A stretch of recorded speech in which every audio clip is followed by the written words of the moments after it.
Once upon a time, in the land far, far away, a powerful force known as fake news rose to prominence.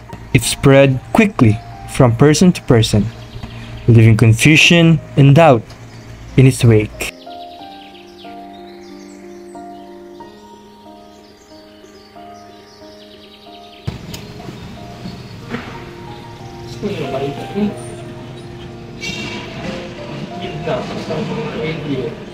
Mayor Marimar.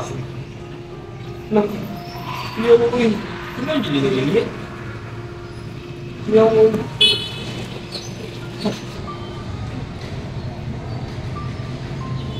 Wala, unsa man ni? Mayor sa Bamban, kidnap ko, ninja nga bakit? Ay, unbelievable. As rumors flew, people began to distrust everything they read and heard. The truth became a distant memory, lost amidst the sea of falsehoods. Meg. Kita ba to? Itong mayor na sa Bamban ba? I-kidnap daw sa mga aliens. Isang alien, ninja nga bakit? Tadawara mo. Tok, tadawara. O, diba, ninja nga bakit? Kung saan may balita ka rin? Di mo ha. Yung nga bakit? Takwa, aliens. Hindi naman na mauang balita. Oy. And so, the citizens of internet land began their quest for truth. They fact-checked, cross-referenced, and verified every piece of information they could find.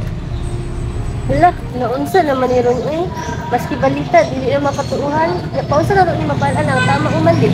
Maulag yung mika kay munang makadungtong storya or makita man ta karon sa mga social media, mga news.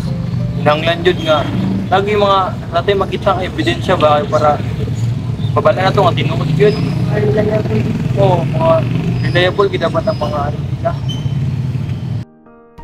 As rumors flew, people began to distrust everything they read and heard. The truth became a distant memory, lost amidst the sea of falsehoods.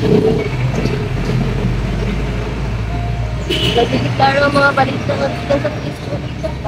O gani oy. Wait lang. Daw ba mangita sa akong mga other information about anong balita kung sino man yung spending na dito. Sige.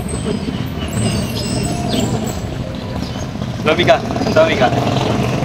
Sa ako alien. Sa mukha, ninja daw nga bakit. Sa may isa ka balita o. Chinese daw nga butik yan nagkuha. Finally, after much effort, the citizens were able to distinguish between real news and fake news. They emerged from the post-truth era wiser and more resilient than before. Guys, pagkaroon mo na yung nagdali-dali magtulong sa mga balita. Kailangan nila itong kalutong kung isa tinunod.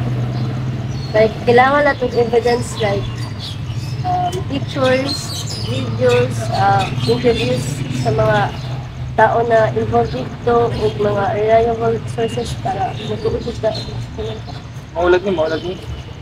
Para kung dira nga pamaagi, kabalan nila to kung sa ginang tinuod kag dili ta mauto pa sa mga mali nga balita. And thus, the people of the internet land live happily ever after, well-informed and equipped with the tools to navigate the treacherous waters of disinformation. The end.